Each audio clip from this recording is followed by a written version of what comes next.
Salve, amigos e amigas da filosofia. Bem-vindos a mais um vídeo das nossas conversações filosóficas. Hoje eu vou conversar com o Guilherme Granato. Ele é formado em música, em filosofia, tem um estudo sobre Tropicália, sobre poesia concreta, e ele está morando em Portugal. Eu vou passar a palavra para ele falar como que está lá em Portugal, está em Lisboa, né? Tudo bom, Gui? Beleza? Olá, Caio, tudo bem? Salve, salve, galera, pessoal. Estamos aqui em Lisboa. Eu vim para cá fazer doutorado. Eu fiz, como o Caio falou, a minha formação é em música. Eu fiz mestrado na Federal de Ouro Preto em filosofia. E aqui eu estou no doutorado em música. Chama a cadeira chama Ciências Musicais, né? E então estamos aqui, estou fazendo essa pesquisa que, em alguma medida, é uma continuação da minha pesquisa de mestrado, que foi sobre a relação entre Tropicália e vanguardas.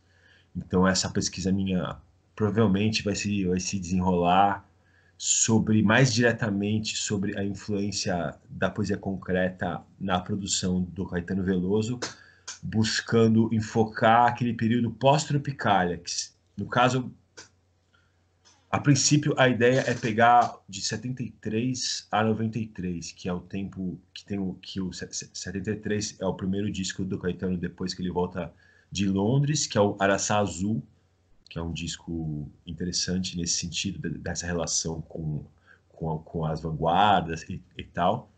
E 93 é o Tropicália 2, que seria, digamos, o Tropicália 2, né? Então, a ideia é pegar esse período e tem várias colaborações e vários momentos e ver mesmo como que ele administrou essa condição, essa inclinação dele para com as vanguardas, para com a inquietação estética, para com a busca de novas formatações, como que ele conciliou isso com a condição de um artista pop muito famoso, né? Acho que o ponto que me interessa mais é bem esse, assim, talvez, essa capacidade de conciliar essas duas. Primeiro, essa influência de um certo ideário modernista, vanguardista na música popular, que é uma coisa que se deu aqui e, de alguma forma, no mundo, nos anos 60, no fim dos anos 60.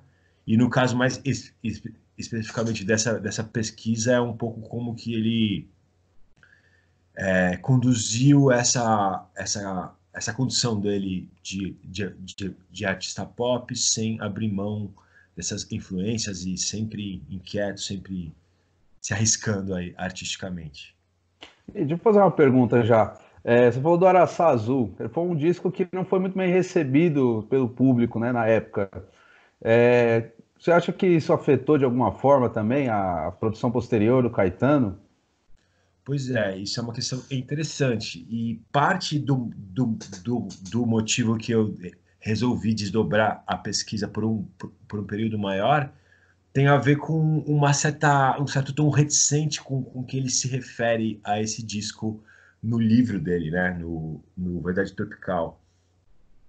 Eu acho que ele, no livro, ele tem, digamos assim, carinho pelo disco, mas ele é um pouco ambíguo, assim, quanto ao resultado. Ele considera um disco talvez meio mal acabado, fruto de uma relação um pouco ainda prematura com o estúdio. Foi um disco experimental, naquele sentido mais radical do termo, que o John Cage usa, que é quando o compositor ele se submete a um processo que ele não sabe qual será o resultado. Então, experimental no sentido mais radical do termo, talvez. E o disco foi muito mal recebido pelo público e ele, a partir dessa experiência, decide que o lugar dele era no veio principal do pop brasileiro, assim, né? Ele chega a essa conclusão, apesar de ter muito apreço pela vertente mais experimentalista, pelo esse tipo de atitude experimentalista, ele tem para ele, a partir desse disco a clareza de que aquilo não era a onda dele. No entanto, ele nunca deixou de flertar com uma certa atitude experimental, nunca deixou de, de buscar, né? E de tentar coisas novas. E mesmo poucos anos depois, ali naquele disco Joia, que é acho que de uns 3 anos depois, ou dois, ele tem esse disco Joia é meio que um araçá azul mais bem feito. E tem, então acho que é Uhum. uma questão. Acho que impactou na carreira dele, mas ele não se deu por vencido, digamos. Ah, entendi. E essa relação com as vanguardas, são as vanguardas europeias do início do século XX, e aí que teriam uma entrada no Brasil, Semana de 22 e outros movimentos, é disso que se trata? E aí você encontra uma espécie de filiação, de fio condutor até a Tropicália? É assim que você enxerga esse movimento? Sim, bom, tem talvez a interface mais explícita seja pela antropofagia, pelo modernismo de 22, né? A gente sabe que essa influência é bem explícita, né? O Caetano fala que o Tropicália é uma neo-antropofagia. Então, eu acho que tem esse ponto de ligação. E talvez um outro ponto seja os próprios concretistas. Mas não sei, é interessante pensar que não foi só aqui que isso aconteceu, né? De alguma forma, esse fim dos anos 60 foi um período especialmente fértil em que esse tipo de relação talvez inusitada entre a vertente, a modernidade artística ou assim os desenlaces mais radicais da música culta, digamos assim, se encontraram com o mainstream pop, né? A gente tem um bom exemplo mais claro, mais assim, óbvio, é o dos Beatles, com o George Martin, com aquelas experiências todas que os Beatles estavam fazendo, no Sgt. Peppers. Tem o Frank Zappa também, que é uma referência forte nesse sentido. O próprio, já mais para o ambiente do jazz, o Miles Davis, o free jazz. E eu acho que esse contato também tem que ser pensado também levando em conta os recursos disponíveis com a modernização dos métodos de gravação, a gravação multipistas. Tudo isso abriu todo um frame novo de possibilidades para os músicos que foi muito interessante e muito bem explorado. Certo. E deixa eu fazer uma outra pergunta também sobre a Tropicália, porque foi um movimento musical, mas ele também envolveu outras formas de expressão artística, ou foi só a Tropicália especificamente falando, foi só um movimento de músicos, de arte musical? Não, acho que não. Acho que foi um movimento amplo, assim, que tem a ver com teatro, tem a ver com, de alguma forma, com cinema, com literatura, tem artes plásticas, a gente tem a figura do Hélio Oiticica, que é uma figura, assim, muito forte. Se a gente for falar sobre Tropicália, acho que o Hélio Oiticica, ele é uma figura incontornável, assim, central. Até pelo lance de que a obra, que o nome Tropicália veio de uma obra, né, do Hélio. Fala um pouco mais disso, eu não sei dessa história de como veio o nome. Então, a princípio eu não sei, acho que a história toda começa ali naquele festival da Record de 67, quando surgem o Gil e o Caetano, Domingo no Parque, Alegria, Alegria. Aí até então não era um movimento, e parece que a coisa se configurou como um movimento mais propriamente, é, por uma reunião que teve entre, acho que estava o Nelson Mota, tinha um pessoal assim da cultura no Rio lá. Esqueci, essa história tem alguns detalhes, mas é basicamente isso. Foi até uma coisa um pouco comercial, assim, um pouco, agora temos o tropicalismo, uma coisa um pouco despretensiosa que pegou o nome e pelo que o Caetano fala, a princípio eles não gostaram, depois eles toparam surfar nessa onda e acabaram deixando a coisa correr. E o nome tinha uma instalação do Hélio Oiticica chamada Tropicália, que era um tipo um labirinto onde você entrava e andava, passava por uma areia, no final tinha uma televisão, e então teve essa referência no nome, com certeza parte da obra do Hélio. Mas depois teve o disco Tropicália ou Panisette Circenses, então a coisa acabou se configurando mais ou menos como um movimento. Aí o Caetano e o Gil tinham um programa de TV, que era o Divino e Maravilhoso, que durou pouco. Então a coisa meio que se ensaiou, mas logo acabou também, por causa que eles foram presos.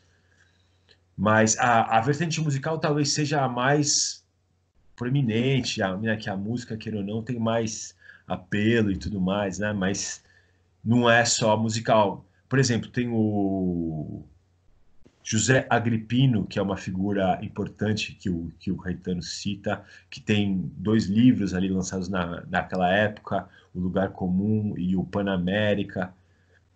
Tem o próprio Zé Celso Martinez, né? A coisa do Rei da Vela, tá nessa ebulição. Aí tem o Terra em Transe, que o Caetano considera um pouco que se não tivesse Terra em Transe não ia ter Tropicália. Então, eu acho que todo esse cenário do fim dos anos 60, com o Hélio Oiticica, com o neoconcretismo, ali a Lígia Pipe, Lígia Clark, o Hélio. Então, tinha todo uma cena formada que eu Uhum, acho que compõe o que a gente entende como Tropicália. entendi. E aí, bom, você falou agora do neoconcretismo, né? Os concretos é, reivindicavam essa herança com as vanguardas, especialmente o Oswald, né?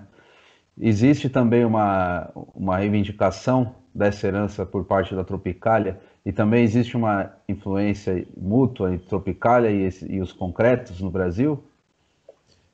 A relação com os concretos deu-se primordialmente, primeiramente, a partir do olhar dos próprios concretos, mais especificamente do Augusto de Campos, para a cena, para o debate ali do fim dos anos 60, né? Que a Tropicália surgiu e a gente sabe que, a princípio, a Tropicália desagradou a todos, assim, agradou por um lado, mas desagradou um pouco também a esquerda, digamos, por causa que era um movimento que poderia, que estava, digamos, assimilando alguma influência norte-americana e que não estava, digamos assim, cumprindo uma certa cartilha oficial de esquerda, que talvez fosse mais nacionalista, que tinha mais uma preocupação em preservar os certos valores estéticos identificados com a música tradicional brasileira, né, com a MPB. Esse nome surge aí nessa época também.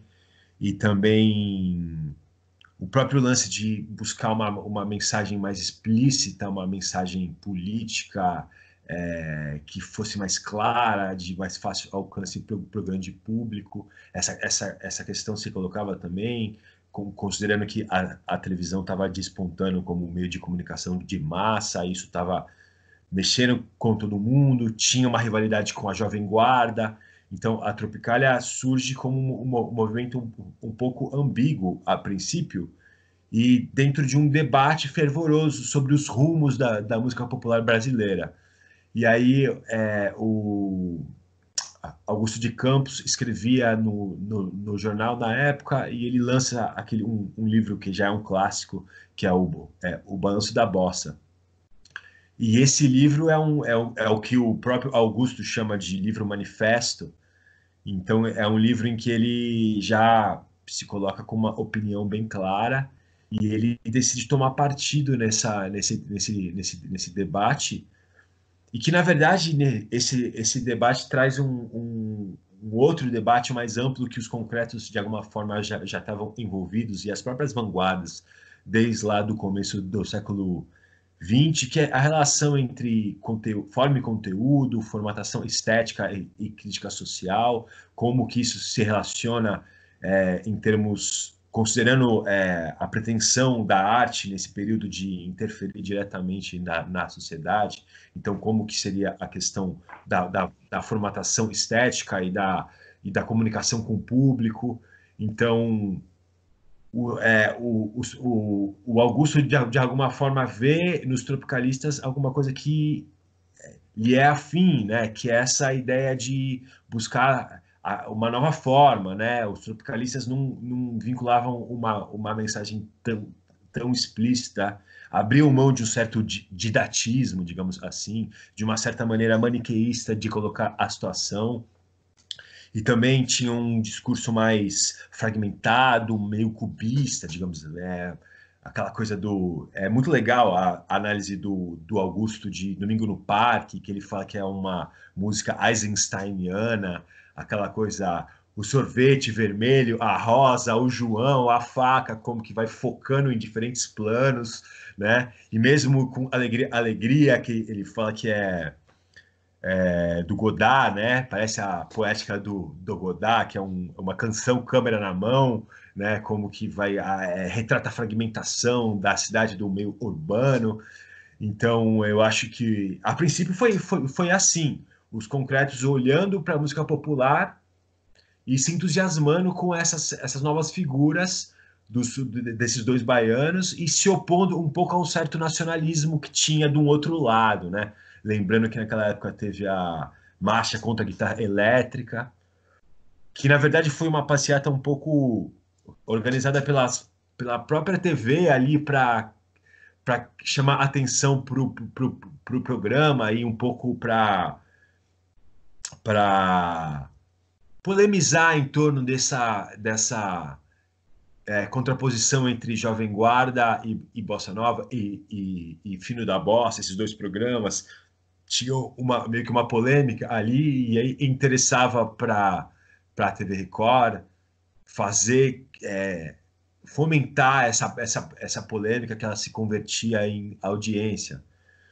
Então, diante dessa situação, o Augusto de Campos olha para isso e lança esse livro, que é um livro que abriu, digamos, todo um caminho depois para a análise da música popular, e é um livro em que ele mobiliza um aparato teórico sofisticado e, digamos assim, tira a música popular de um, de um gueto ou de uma condição um pouco subalterna enquanto expressão artística, né? Lembrando que essa sempre foi uma questão um pouco delicada para a música popular urbana, né? O que é música popular, né? Então, a música popular já esteve sobre muitas análises, sujeita a uma certa normatização. A música popular é aquela que vende, é aquela vinculada aos meios de massa, é aquela que não é folclórica, então sempre foi difícil achar qual a condição dessa música popular urbana, né? E o Augusto, considerando inclusive todo o interesse que os Concretos já tinham pelos novos meios, pelas possibilidades abertas pela cultura de massa, pelos meios de massa, pelo cinema, pela câmera, pelo outdoor, pela própria poética concreta que lida com isso, né? Então eu acho que o Augusto se entusiasma e entra nesse debate e começa, e aí dá-se um encontro ali entre eles, e parece que o Caetano acima de todos, o Caetano se entusiasma com isso, a ponto de no Verdade Tropical, ele comentando sobre o Araçá Azul, ele fala que é o disco concretista paulista que ele queria fazer antes de ser exilado.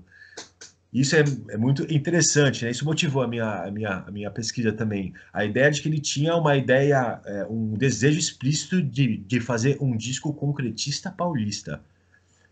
Então, eu acho que essa aproximação com os concretos dá-se por aí. E é fascinante, não sei, é fascinante como que esse encontro acontece, como que é parte desses prodígios aí da cultura brasileira, né? Como que é possível conciliar a população. O Caetano Veloso é um cara assim que ilustra bem, que é singular na forma como ele concilia a vertente pop dele com a vertente vanguardista, com a busca por novos caminhos e sempre com um olhar atento para o que está acontecendo e para o que vem do povo, para o que vem do rádio, sempre reconhecendo o valor e conseguindo, de alguma forma, com um senso crítico muito apurado, extrair coisas interessantes do meio, desse meio da música popular, que às vezes parece que não tem nada ali, né? eu estava até comentando com um amigo recentemente como que nesse disco do Caetano com os filhos tem um funk melódico que é um dodecassílabo. Não, que não é dodecassílabo, é o verso de 12, 12 É, sílabas. todo Então, Cassio. É. isso mesmo. Ele fala, 1, 2, 3, 4, 1, 2, 3, 4, 1, 2, 3, 4, 5, 6, 7, 8, 9, 10, 11, 12. E aí, como ele faz, e o próprio verso é dodecassílabo, e ele faz um funk dodecassílabo. E, bom, eu acho interessante isso tudo, essa Aham. capacidade dele de colocar coisas distantes de uma maneira próxima e sempre interessante. Agora, o que que você acha que aconteceu com a nossa música brasileira popular?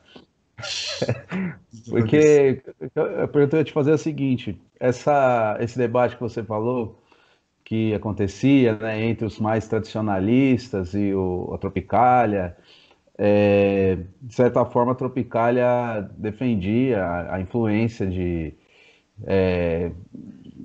recursos eletrônicos, guitarras, vindas de fora também, uma incorporação antropofágica dessas influências.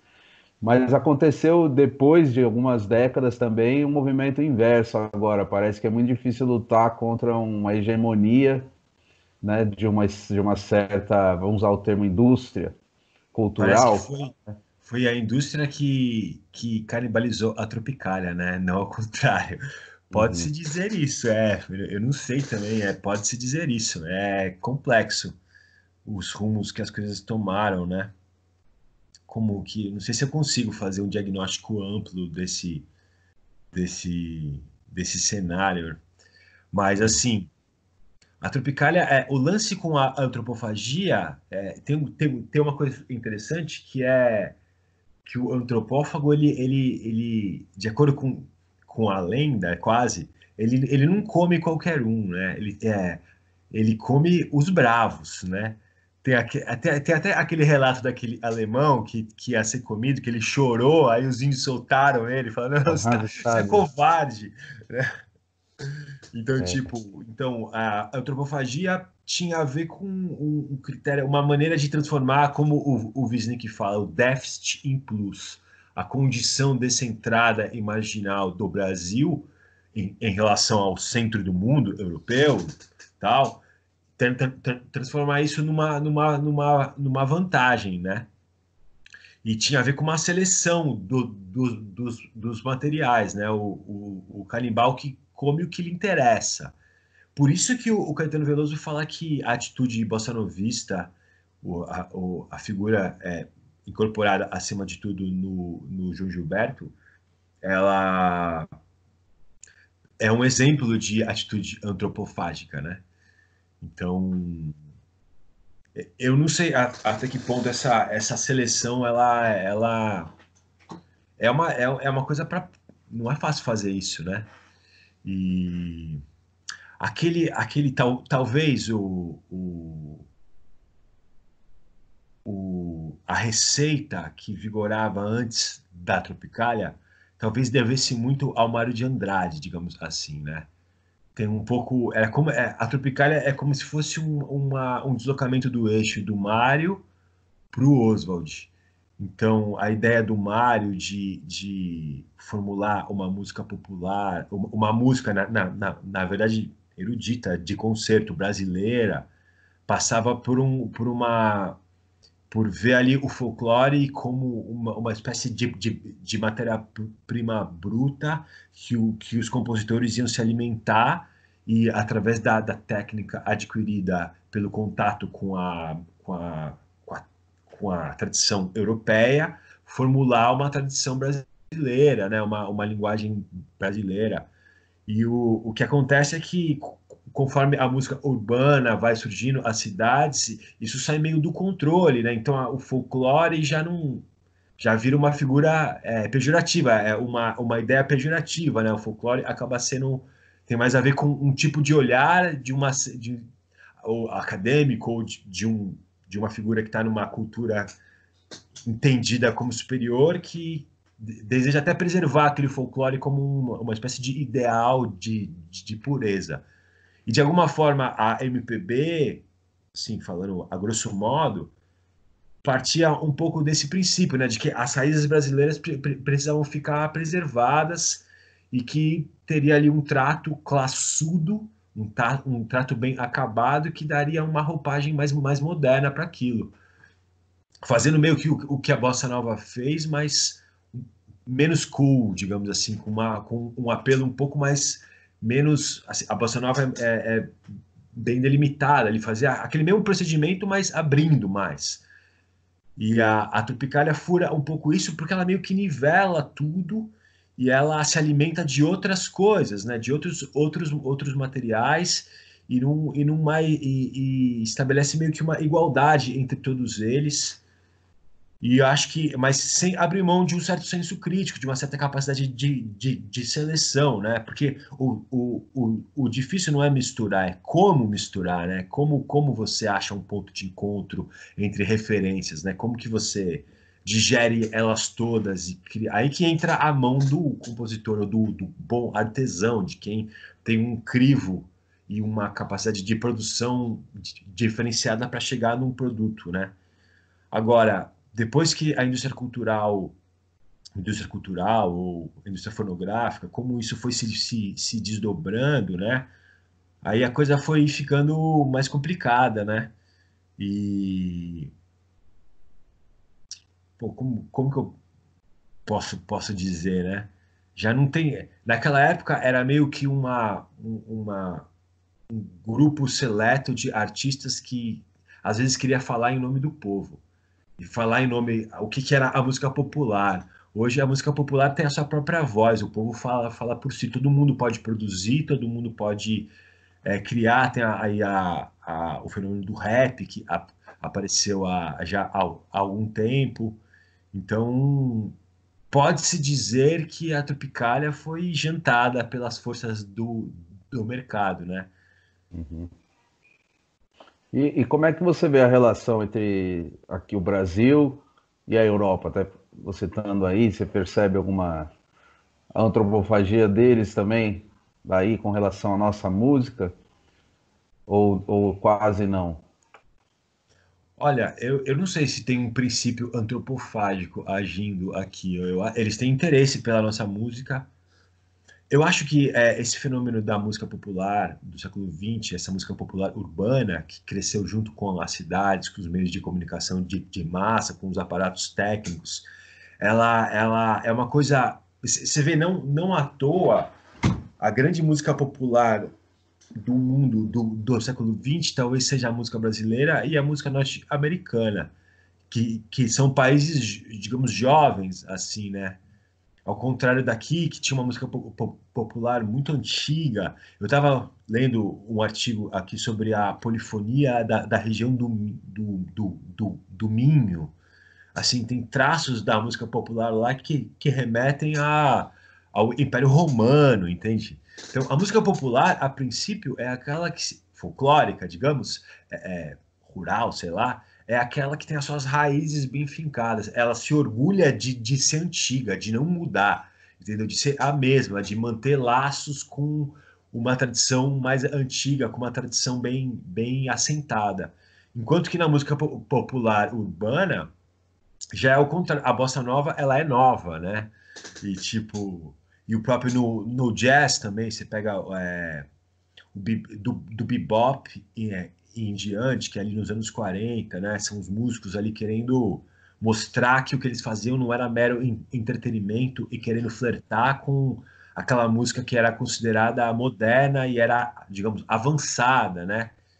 Então, essa atitude essa atitude antropofágica que está ligada à música popular passa por essa, digamos, uma certa vocação da música popular nesses países como o Brasil e o próprio Estados Unidos a flertar com o novo. Não à toa dá-se essa relação com o modernismo, com a ideia de que a música muda junto com o mundo que está mudando, com os aparatos, com as coisas que estão mudando ao redor, nas cidades.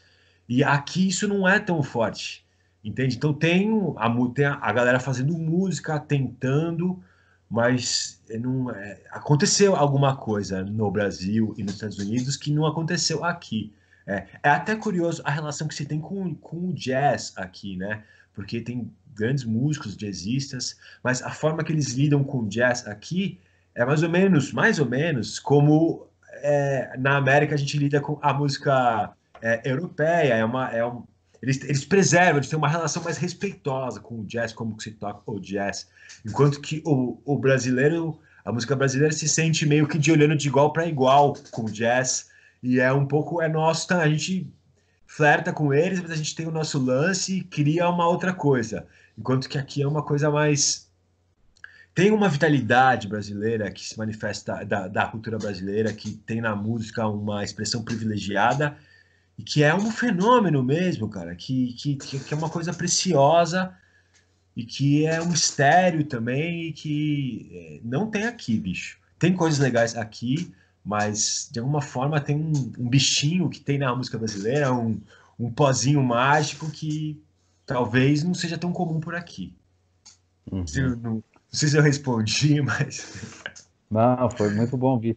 E fala agora um pouquinho também sobre a sua criação. Como é que tá? Tá fazendo música também? Pô, bicho, nessa quarentena até que tá rolando algumas coisas, tem umas parcerias aí acontecendo, e eu não tô tocando em lugar nenhum agora porque ninguém tá tocando, mas por aqui também, conhecendo o pessoal e fazendo vários tipos de som, mas estou tentando, bom, a minha dissertação de mestrado virou um livro, né? Que até tem por aí, se alguém quiser procurar, chama Das Vanguardas à Tropicália, Música Popular e Modernidade Artística. E fiz um livro e tal, agora eu quero fazer um disco, eu preciso me organizar para conseguir chegar num disco. Ah, Então, esse interessante. é meu foco agora, organizar as composições. Eu trabalhei sempre nesse lugar tocando, dando aula como músico e pesquisando. Então, agora eu estou tentando focar na minha própria produção, achar chegar, amadurecer aí uma meia dúzia de temas para ver se eu organizo e consigo fazer um disco. Talvez seja um momento para isso, né? Até por Pois é, conta né, cara? desse Não, mas tem umas coisas isolamento. saindo. Tem lá no meu Instagram, tem postado coisas e tá rolando sim, cara. Legal. É curioso que não é muito diferente, né? É diferente e não é por um lado, né? Você fazer um trabalho acadêmico e fazer um trabalho musical, artístico, né? Tem diferenças e tem semelhanças, né? Mas de alguma forma a gente busca um certo campo de consistência para o que a gente está falando. E tem um crivo crítico e tem um crivo criativo também. Na arte, o criativo fala mais, mas não deixa de ter um elemento crítico, principalmente a gente que tem esse aparato crítico desenvolvido e que às vezes pode atrapalhar até, cara.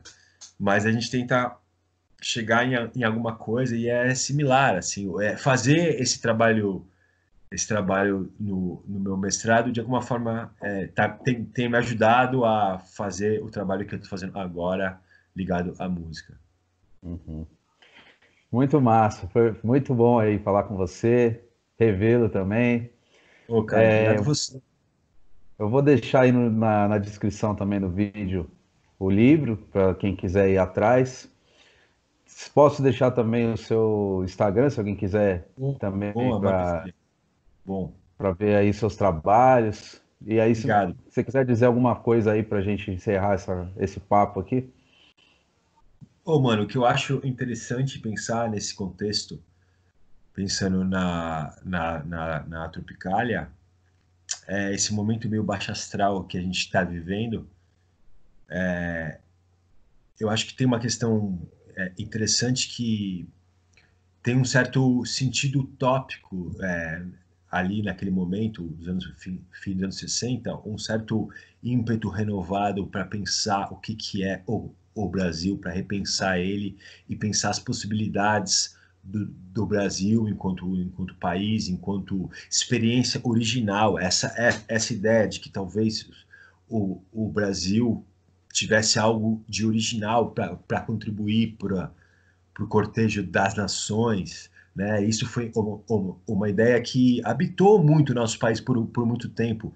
Talvez nesse período entre a Semana de Arte Moderna e o AI-5, se a gente for olhar para a trajetória cultural do Brasil, um país que até pouco tempo antes dali era um país escravocrata, acho que o último país do mundo a abolir a escravidão, um país desigual, agrário.